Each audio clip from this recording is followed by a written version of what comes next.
Hi everyone, welcome to week 3 of choosing acceptance over anger. So the last 2 weeks, we've been talking about the physical way anger hurts our body really and changes the chemicals within us. And then last week we talked more about the emotional piece and what it does to us in terms of how we handle the anger or we don't handle the anger. For those of you who are new to joining me, my name is Bonnie Sonnenberg. I am a trauma advocate and I am a mindset transformational coach. And so those are a lot of big words for somebody who has been in a traumatic situation. For me in particular, it was narcissistic abuse for 25 years. And also going through a divorce and children leaving for college and changing careers. Those are all different events in our life that are going to cause us to need some strategies for people who have gone through changes in their life. I'm like losing my words here today. So I am also a kindergarten teacher and school starts tomorrow. So I have a little bit of my mind all over the place. So please excuse me if I'm a bit off. Anyway, so that's what I do. I work with trauma survivors. I don't like to call us victims. I try to help you go from that angry victim mentality to a place of acceptance and serenity. And so in my program, it's a 12-week program that you can take with me. It's one-on-one. So we just speak to each other because each problem and each experience is really very different from the others, yet similar. So I have walked in your shoes and I do know what it feels like. But during the 12-week program, first we have to dismantle the trauma and really look at it and where it started and where it came from. And then we have to start looking about how to find clarity and changing our mindset and choosing to accept and let go rather than hold on and be angry. So I'm glad you're able to join us today. I hope I have some new friends on here. So today I'm going to talk a little bit about repressed anger and how we can help ourselves get rid of that repressed anger so that we can feel more serene within our bodies. So I just wanted to go over first the difference between suppressed and repressed anger. Suppressed anger is something that you know about and you're pushing it down and you're like, I'm not dealing with that today. Repressed anger is a little bit different. Repressed anger occurs for a lot of different reasons, but most of the time it's from some sort of traumatic experience. Most of the time it is childhood trauma because you're so young that you don't remember, but also experiencing a huge amount of trauma, you tend to block that experience out of your mind.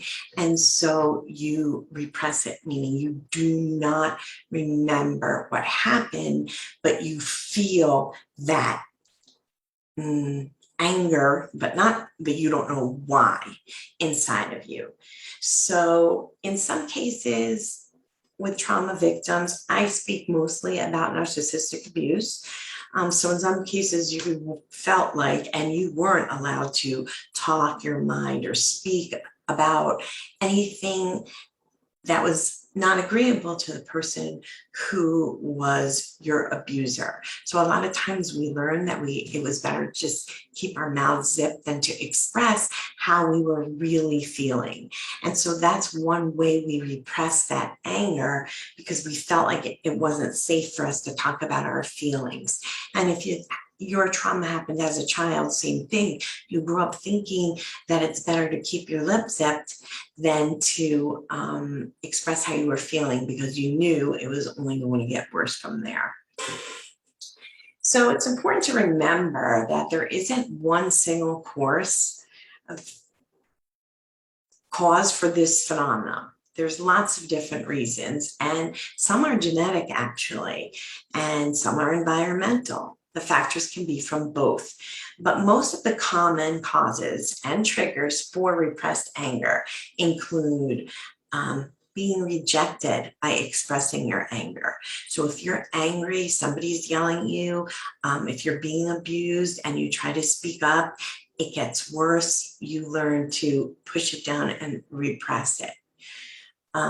If you have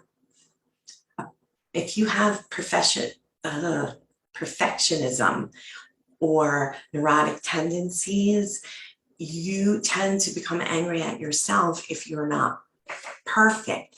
So again, you repress that feeling. You're not aware that you're angry at yourself. You know you're not feeling the right way. You know something is off, but you're not sure what it is.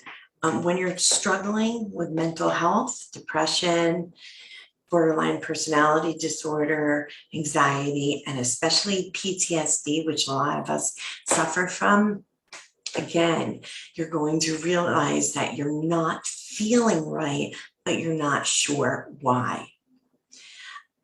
Using mood altering drugs such as alcohol or marijuana or heroin or anything like that is going to repress memory and feelings even further in your mind. I know for that moment, it makes you feel so much better and it takes the pain away, but it only takes away that pain for just 1 minute, 2 minutes, a half an hour. My point is, it doesn't erase it, it comes back. Of course, experiencing chronic trauma, you become so immune to the fact that you're going through this piece of hair is annoying me. So I'm sorry, I'm just going to be real and put it behind my hair. So you're going through all these different experiences with chronic trauma that you just keep blocking it out because it's a means of survival. A people pleaser. No matter what, you always have a smile on your face and you always want to do the right thing and make everybody happy. And meanwhile, on the inside, you lose who you are as a person. And so you repress any negative feelings because that would not make you a people pleaser. Being angry doesn't allow for people to feel happy. Again, if you have an emotional limited intelligence, you're going to have some repressed anger.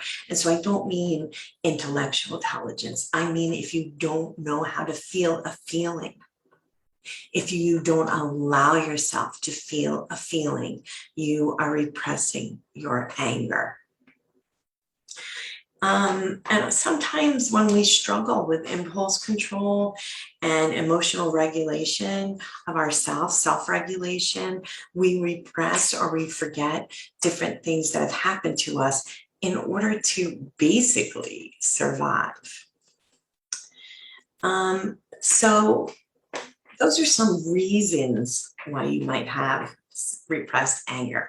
But now you're thinking, all right, well, how do I know if I have that?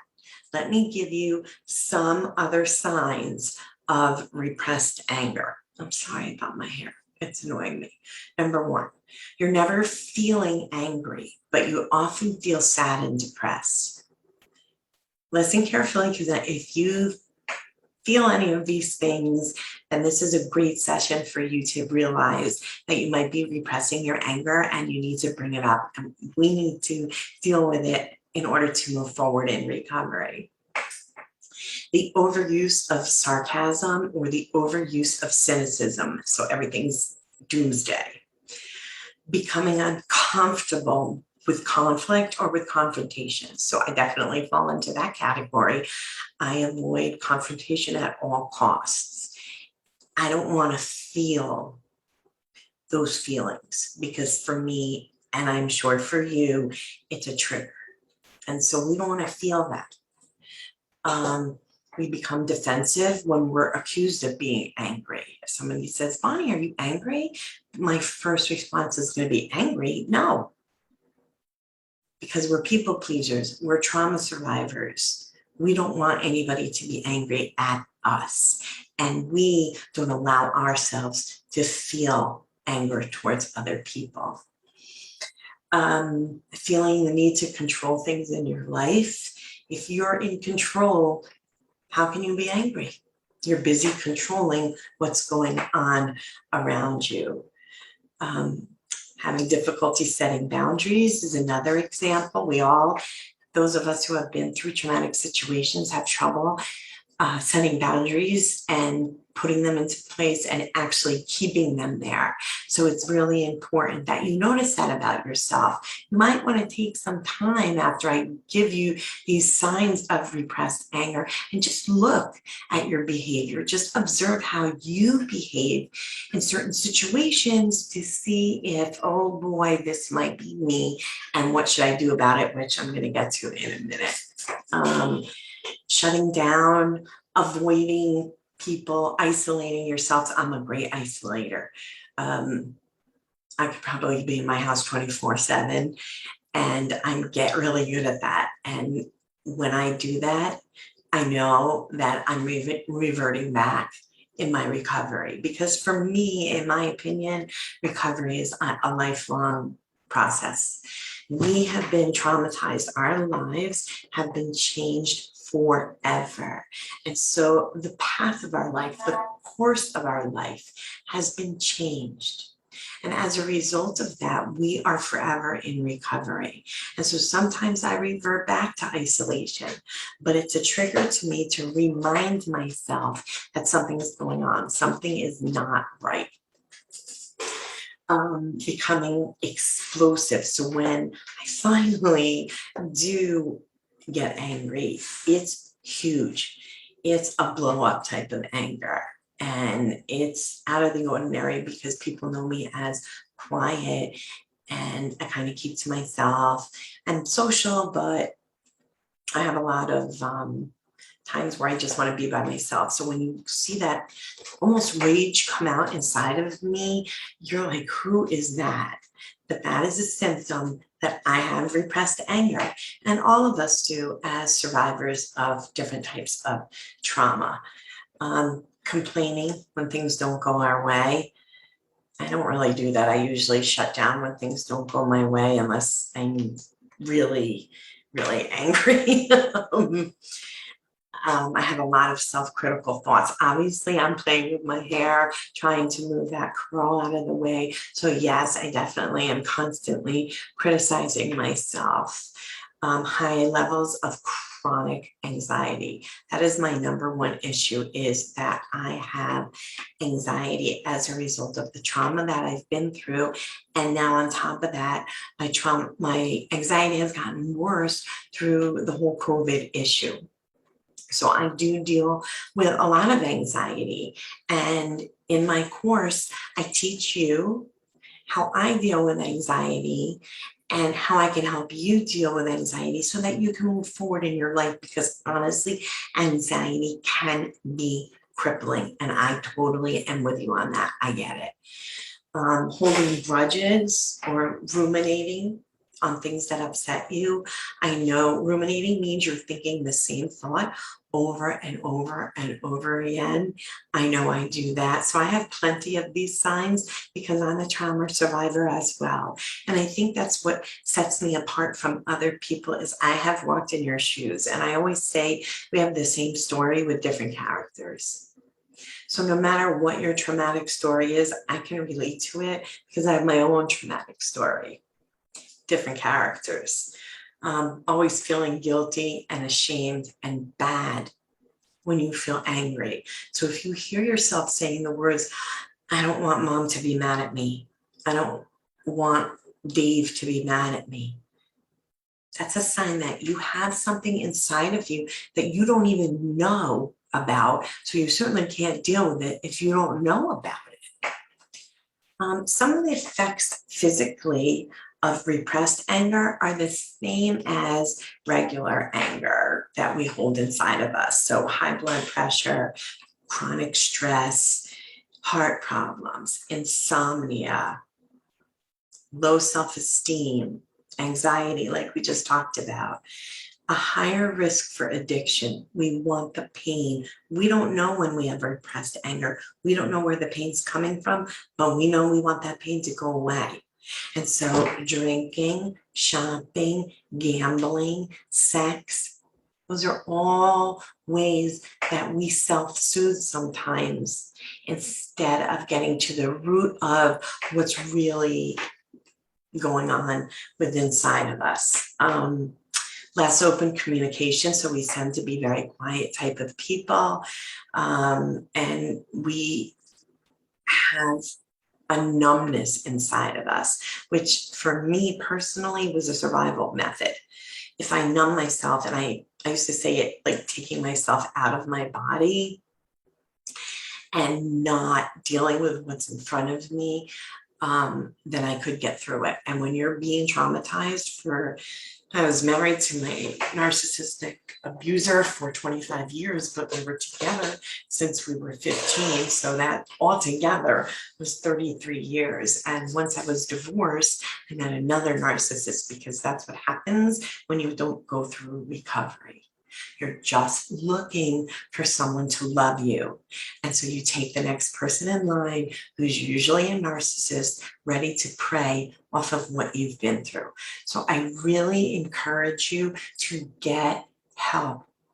I offer the 12-week program. I definitely hand you all the tools and strategies that you need to go from anger to serenity, to go from trauma and survival mode to thriver mode.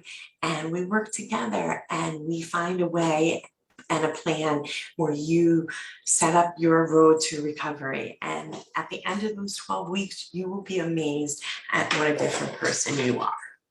So let's talk about now, how do we get to serenity? Because we've talked about all this anger. Okay, we get it, Bonnie. But now what are we going to do about it? Okay, so right now I'm going to talk about 8 different ways to deal with repressed anger. After I talk about the 8 ways that we deal with the repressed anger, I always close with a meditation, which you're all invited to. And of course, affirmations that you should repeat throughout the day to help you become at peace within your soul and to change your mindset so that you know you are an important person and you mean so much to so many. So the first way is to kind of understand where this anger is coming from. Anger is usually a reaction to something happening to yourself or in your life that makes you angry. And it's an indicator that there's a problem that we need to address. And this is where the trauma part comes in. We don't want to address it. So what happens is your anger can provide you with important data about what's happening inside and about what you need and what you care about. So a way to work with that and to get a better understanding of what your anger is trying to tell you, ask yourself the following 5 questions. And I'm going to say them slowly in case you want to write them down when you're feeling angry, but you don't know where it's coming from. Okay, the first question you want to ask yourself is, how do you know you're angry? What changed about your thoughts, your feelings, your actions, and your sensations? How did you know you were angry? Number 2, what do you think triggered that anger or that pain or the feeling that something angered you? What do you think triggered that situation? Number 3, what about that situation upset you or angered you? Number 4, why did it bother you so much? What did it trigger? Goes back to the trigger we talked about last week. What did it trigger inside of you? And why does it bother you so much? And number 5, what was your anger trying to tell you about what you wanted, what you needed, and what you care about.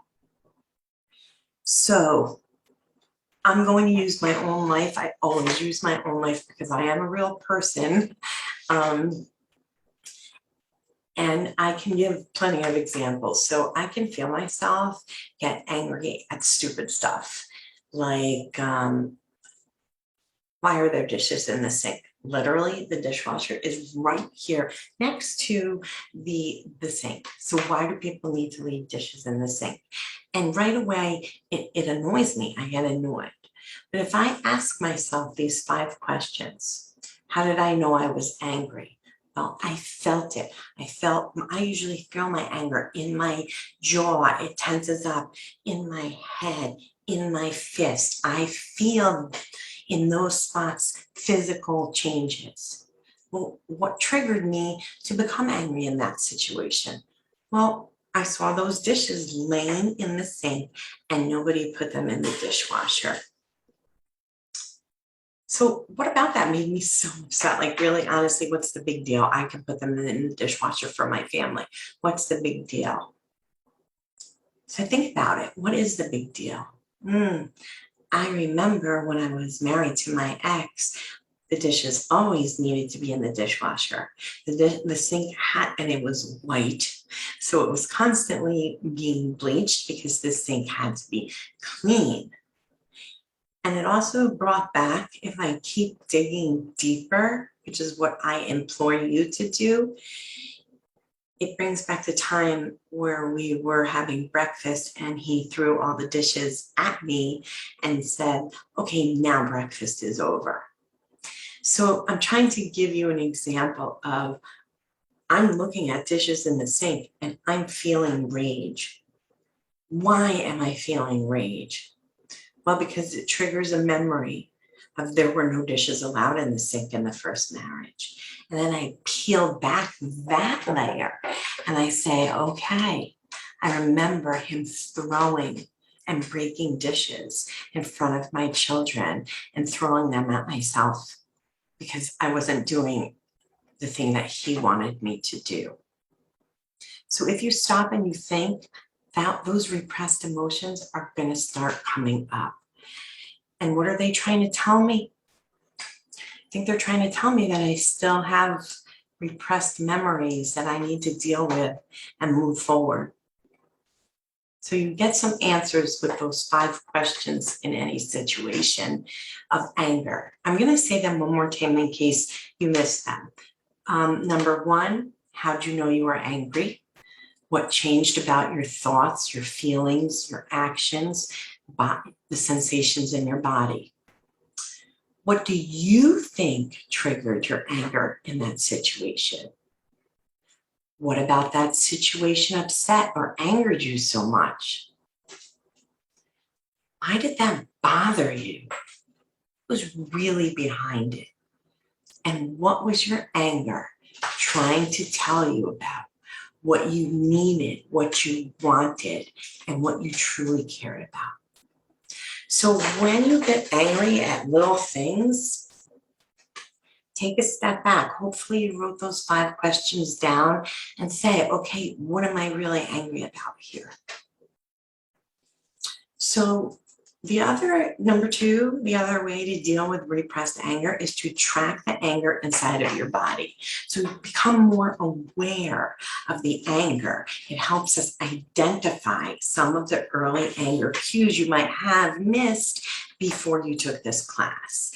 And so a growing body of evidence suggests that the more we store emotions in our body, which we tend to do as trauma survivors, the more often we notice the early signs of anger. So we become more in tune with our body. So some of the ways that anger shows itself within your body that you want to be aware of and you want to be looking for is, of course, the increased heartbeat, the good old stomach ache, especially if you're a child, dizziness, headaches, weakness, high blood pressure, and muscle tension. I'm huge with the fists and the jaw. That's my first clue to, okay, you're angry about something. Once you feel those things, take a step back, go back and ask yourself those 5 questions. What am I really angry about? What do I need to deal with in order to move forward? Start journaling is way number 3. So journaling can help you to become more attuned to your thoughts and your feelings. It's a great exercise for emotional expression. So some people journal with actual writing. Some people use the computer. Some people need a journal, a story starter, as I call them. Some people need an affirmation. Some people need a question. There's so many different ways to journal. You have to find the way that fits and works for you. In the beginning of my recovery, and if you look way back on my lives in my group, Aligned Action Strategies for Trauma Survivors, if you go way back in my lives, you will see, now I forgot what I was talking about.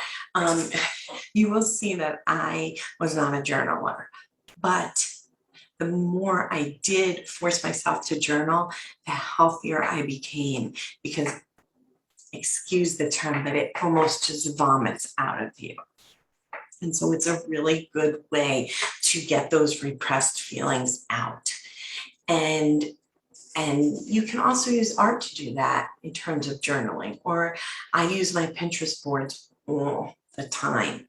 So instead of writing my journaling, writing my ideas down, I might find different quotes and pictures on Pinterest that I pin to a board that helps me express the way that I'm feeling, my inner thoughts and my inner feelings. And it allows me to become self-aware of what's really going on inside me. And when you journal, or you use art, or you use any kind of material object to express how you are feeling, studies show that it does improve your overall well-being. It decreases your depression, your anxiety, and it does help people who have repressed anger. Number 4, on ways to deal with our anger and move towards serenity, is to interrupt those thoughts. So again, we talked a little bit that when you have repressed anger, you have a lot of ruminating thoughts. You think about things over and over and over again, and you want to stop, but your mind does not allow you to stop replaying whatever you're ruminating about. So a way to stop that is to interrupt the thoughts. So even if you're struggling to identify your anger, you might really identify negative thought patterns. And so you might think that you're stupid, let's just go with that one, and you're worthless and you're unlovable. All the negative self-talk that we use. Even if we make one little mistake, we say how dumb we are, and we beat ourselves up over that. Well, thoughts have a significant impact on our emotions. So the more horrible things you think about yourself, the more horrible you're going to feel. So the next time you notice yourself in a downward spiral, as I like to call it, because that's what happens, we spiral downward, stop. Catch yourself. Imagine pressing the pause button. This was really hard for me because once I hit the rage, it's really hard to take a step back and pause. However, it's so important to do, because when you catch yourself and you press the pause button in your mind and you bring your attention fully on what you can see and hear and feel right now, the more focused you are going to become on the present moment, and the less you will ruminate on the thoughts that feed into your anger. So if you listen to me through my lives, I talk a lot about mindset and being mindful and staying present. So if you have a thought that's ruminating over and over again in your head, stop and name 5 things you can see in the room around you. 5 things. Smell is hard, but you can try. 5 things you can touch. I can touch this pencil. I can touch this stapler, things like that, that will interrupt that thought pattern. Number 5 is to find a physical outlet for your anger. Don't we love hearing all about that, right? After a hard days of work, sometimes we just want to sit and veg on the couch. I will tell you that I try to walk 3 to 4 miles a day without music most of the time, just by myself. And I start praying. For me, it's praying. It could be anything for you. And I start getting thoughts out while I'm talking. For me, it's God. For anybody, it could be the universe. It could be your higher self. It can be whomever you want it to be. And as you're talking, that self-expression comes out and the anger comes out as well. And you'd be surprised when you come back from your walk how much happier you feel. Number 6 is to practice meditation. Again, if you look at my lives from the beginning, I was kind of like, all right, meditation, yoga, journaling, come on, I just want to feel better. Well, recovery is a slow, hard, doing things you might not want to do process. And one of those things is, I love it now, is meditating. So when you are practicing meditation, you are using mindfulness. You are putting your full attention, and we're going to do one in a few minutes, on the aspect of the present experience. So while I'm talking you through a present experience, you can't be ruminating on another thought. You're focused on what's going on now. So when you practice guided meditation, you're focused on the words of the person guiding you.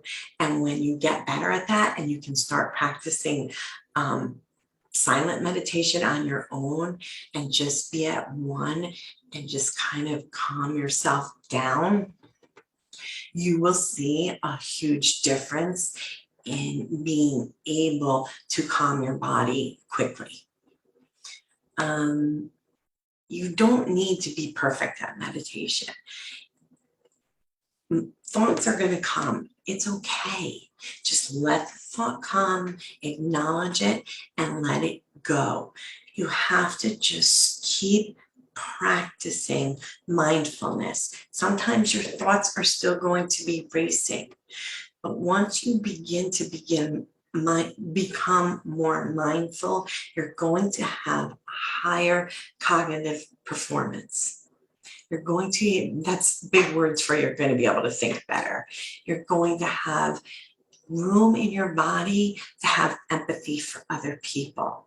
And you're going to be a better decision maker because you're not going to feel doubtful about things that you have made a decision on. If I made the right decision, if I'm doing the right thing, you will feel more self-assured when you capture that mindfulness piece. And you capture that through various activities, but one of the most important ones is meditation. Number 7 is using I statements. So what does that mean? Repressed anger sometimes can come out in passive or passive aggressive communication. But when you start with I statements, it helps you communicate assertively and not aggressively. Very important, especially for trauma survivors. We tend to be very defensive. And I always say it's better to respond than react. And same thing, it's better to act assertively than aggressively. And for us, for people like us, that means we need to press the pause button that we spoke about earlier. So you're going to want to practice those I statements. It means you're taking ownership of your reaction. I feel blank when you blank, and I would like blank. So I'm going to go back to the dishes. I feel triggered when you leave your dishes in the sink, because it reminds me of the abuse I had in my prior marriage. So if you don't mind, I would like you to put your dishes in the dishwasher. So it starts with I feel, and you tell them how you feel. And then you tell the person what they did that they probably didn't even know that they were doing, and what you want them to do. You can't just say, it pisses me off when you won't put your dishes in the dishwasher. Okay, that's fine and dandy, but why and what do you want me to do about it, is what the other person is thinking. And so you have to be cognizant of making sure you're putting ownership on how you feel, and you're telling them what you want them to do to help you. So this method allows you, again, to communicate how you feel and what you want the other person to do. We always say, I'm not a mind reader. Well, none of us are mind readers. So it's important to tell a person what to do and how to act in order to help you. And people who really love you will do that for you, and they won't become defensive, because it diffuses the whole situation by starting with the I, starting with yourself. If you just said, why do you leave these dishes in the sink all the time? The other person is going to become extremely defensive. And the last way that you can move on to serenity is to actually feel your feelings. Oh, that's so scary, right? Who wants to feel their feelings? We want to push them down and forget about them. But if you repress emotions like anger, you're going to escape by using alcohol, food, video games, sex, shopping, other types of distractions. So you have to commit to yourself.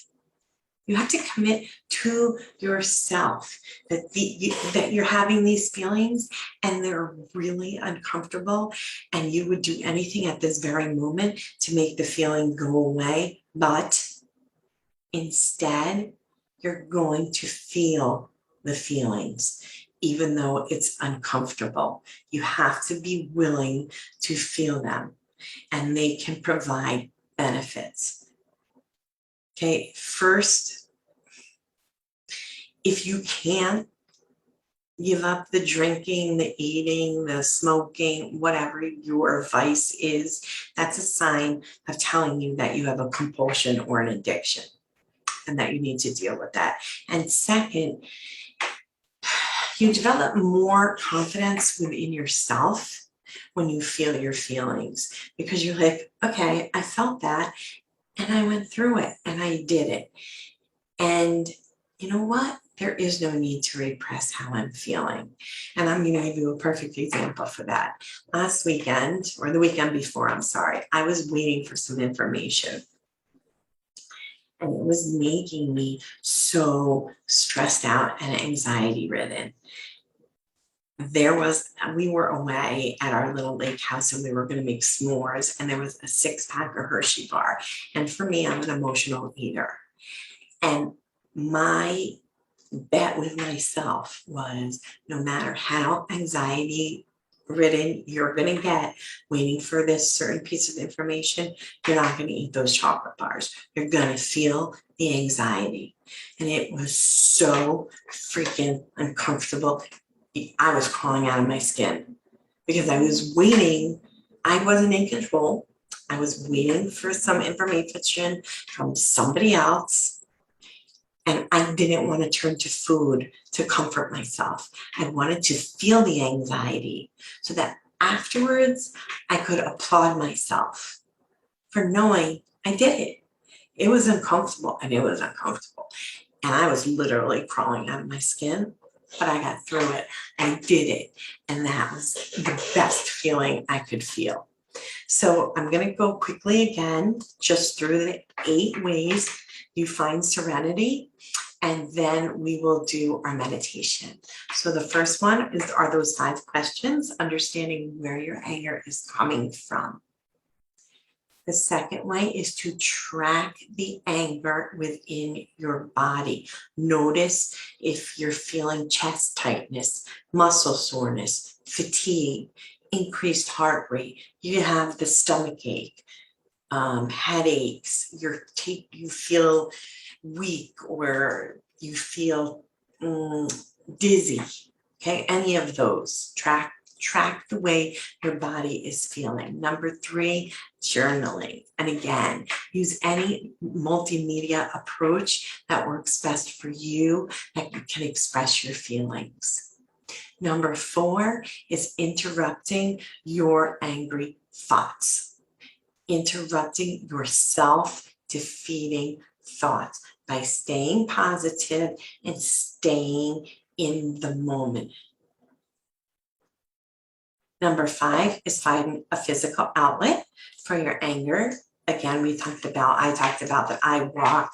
Some people like to lift weights, some people like to go to the gym, some people play sports. Whatever you need to do, it releases so much cortisol, which is a stress hormone, and it increases your dopamine, which is your happy hormone. It's really chemically and psychologically good for you. Practicing meditation, which we talked in depth about, is number 6. Number 7 is using the I statements. So you're going to start your sentence with I feel angry because you leave your dishes in the sink. And what I would like you to do is put them in the dishwasher, because it triggers me to when, I don't want to use my ex-husband's name, so I'm going to say Joe used to make sure that the sink was scrubbed white, bleach it, and use Mr. Clean on it every day. And then that person knows what to do. Instead, would you mind just putting them in the dishwasher? Done. And number 8, most important, is to feel your feelings. Again, it was so hard for me. It wasn't like Labor Day weekend was last weekend, so it was the weekend before that. It was so hard for me to sit through my own anxiety, but I did it. And after I did it, I was really, really proud of myself. So now we're starting to move on to what happened to us physically and psychologically. And today we talked about 8 ways to start moving ourselves towards serenity. 8 ways of letting go of anger that you don't even know is inside of you. Okay, I invite you now, if you'd like, to complete a meditation with us. If not, I hope you have a great afternoon. If you'd like to stay with us, here we go. So you're going to find yourself a quiet place to sit. You're going to turn off your phone, dim the lights. This is your time, a time for total relaxation and inner stillness. Take a moment to make sure that you're warm enough and that you're comfortable, and rest your hands loosely in your lap and close your eyes. Take a long, slow, deep breath. Hold it for a moment and then slowly exhale. Allow all the tension to melt away as you gradually relax more and more deeply with each breath. Take another breath, long and slow and deep. Hold it and then exhale. Empty your lungs until you are completely out of breath. Take a third breath in. Hold it for a moment and then let it go. Already you are beginning to drift into a state of deeper relaxation. Continue to breathe slowly and gently. Just relax. Now bring your awareness to the top of the head. Sense or imagine a feeling of relaxation beginning to spread down from the top of your scalp. Let the muscles in your forehead and temples relax. Allow your eyes to relax. Let your cheeks and jaw soften. Let go of all tension. Now this peace feeling flows down your neck and deep into the muscles of your shoulders, soothing them, releasing them. Breathe. Allow this peaceful feeling to flow through your arms, relaxing and soothing all the way down to your fingertips. As your body relaxes, your mind relaxes, your thoughts become weightless, all like a cloud of whisper beneath the breeze. Now, the peaceful sensation flows through your chest and your stomach. Feel how this area gently rises and falls as you breathe, slowly and deeply, soothing and relaxing. Turn your attention to your back and feel this relaxing sensation flow all the way down your spine. Now feel the peaceful feeling flowing through your lower body. Relax your buttocks, the back of your thighs, the front of your thighs. Feel all these long, strong muscles becoming loose and relaxed. Soothing, flowing down your knees and into your calves. Your ankles relax. Now your feet relax. Now your body is soft and calm and relaxed. Now it's time to leave the external world behind and go on an inner journey, a journey to a place of deep inner stillness. Imagine that you are standing on a white, sandy beach. It is early in the morning and a light, hazy mist surrounds you. The sun is rising slowly. You can feel the warm orange light on your face and your body. You are feeling content, at ease, and relaxed.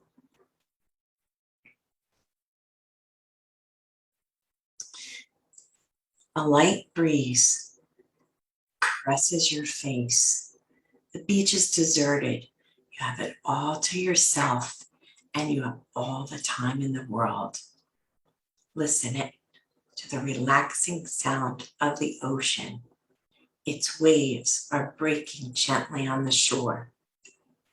Begin to walk slowly through the mist towards the water. There you see a small boat waiting for you. The comfortable boat is steady. It is tied to the shore with a strong rope. Walk to the water's edge and step in to the comfortable boat. You are feeling completely at peace and completely relaxed. When you are ready, untie that boat and let it go. Relax and allow the natural currents of the ocean to guide you away from the beach. Your boat driftly smooth, rocking ever so gently in the water. The rocking motion relaxes you even more deeply. The sun is now higher in the sky. Its light has gathered strength. Notice in the mist that surrounds you, it's beginning to evaporate. You can see the air becoming clearer and clearer. Watch as the sun's rays dissolve all the mist. Now you can see clearly in all directions. It's as though you have been lifted. Sparkling water surrounds you on all sides, and in front of you, a small island comes into view. Your boat moves closer and closer to the island, guiding you slowly and effortlessly through the water. The island is drenched in sunlight. It is covered in tropical palm trees that gently sway in the breeze. Your boat glides slowly forward and comes to rest at the shore. You have arrived.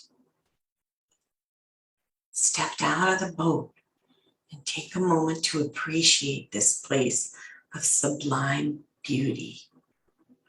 Exotic birds dance from tree to tree, and brilliantly covered flowers are growing in abundance. The air itself seems to shimmer and vibrate with pure, luminous energy. You can hear the soothing sound of the wind as it passes through the trees. In this place, you are free from all memories of your past. You are free from all concerns about the future. You are free from all responsibilities. This is a place of peace, total peace, and it's all yours. You notice an opening between the palm trees. In the center of this opening, there's a narrow path that leads to a deep, green, rich forest. Begin your journey into the heart of the forest. Follow the path as it meanders between columns of ancient trees. The forest seems familiar to you, like a memory of a pleasant dream or a place you might have visited as a child. Walk deeper into the forest. You are guided by a force that you trust and that makes you feel safe and nurtured and still. You have reached the very heart of the forest.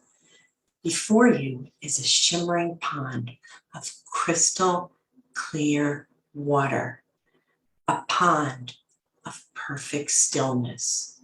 The pond is round and it brims with pure spring water. Notice that the water is perfectly still, like a mirror from even a slightest ripple. A ladder with 3 steps lead down to the water.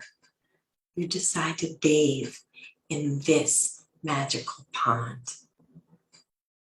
You undress and take the first step into the pond. You notice the wind has eased and all the trees have become motionless. As each moment passes, the world around you becomes more and more calm. You become more and more still. As you lower yourself into the second step, all the birds in the forest become quiet. Their silence is deep and reverent. Now lower yourself onto the third step, and that one will be your final step and guide you into the water. Feel yourself sliding and turning into a deep state of relaxation in this pond. Your thoughts simply melt away. all is still and silent. The only sound that remains is the sound of the waves far off in a distance. Your mind seems to expand. Your time feels endless, vast, empty. You feel relaxed. For the next few minutes, enjoy the experience of solitude and inner silence. When thoughts arise, simply let them go and return to your awareness of the sounds of the waves.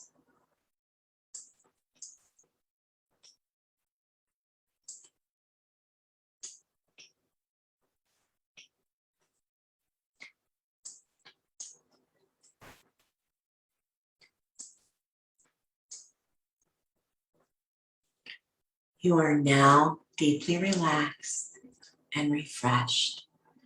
It is time to make your way back home. Slowly, you begin to climb the ladder. As your foot touches the lowest rung, you notice how wonderful your body feels. You feel light and clear and happy. As you enter the second rung, the sound of the bird song returns. And now you step up to the first rung on the ladder. As your foot touches the step, the breeze returns and the trees begin to sway again. Dress yourself and follow the path back to your boat. You arrive at the entrance to the forest. Your boat is waiting for you, just where you left it. Walk to the water's edge. Climb into the boat. You feel relaxed and secure. You know that boat will bring you home safely. Your journey is effortlessly and calm, like all of the moments in your life, effortless and calm. Relax and allow the current to guide you. You arrive at the beach. Step out of the boat and onto the water and onto the sand. You are home. Slowly become aware of the room in which you sit in. Wiggle your toes and fingers, and when you're ready, open your eyes. Take your time. Give yourself a few minutes to adjust before you get up. I hope you enjoyed that guided meditation. We're going to end our session with 5 affirmations that I will put up in the group. Number 1, I am at peace. Number 2, I am centered. Number 3, I am thankful for another day. Number 4, my mind is clear. And number 5, I use kind words. Thank you for joining me. I hope you enjoyed this session. Next week will be our 4th week, and we will continue diving into how to find serenity. Until then, have a wonderful, wonderful day.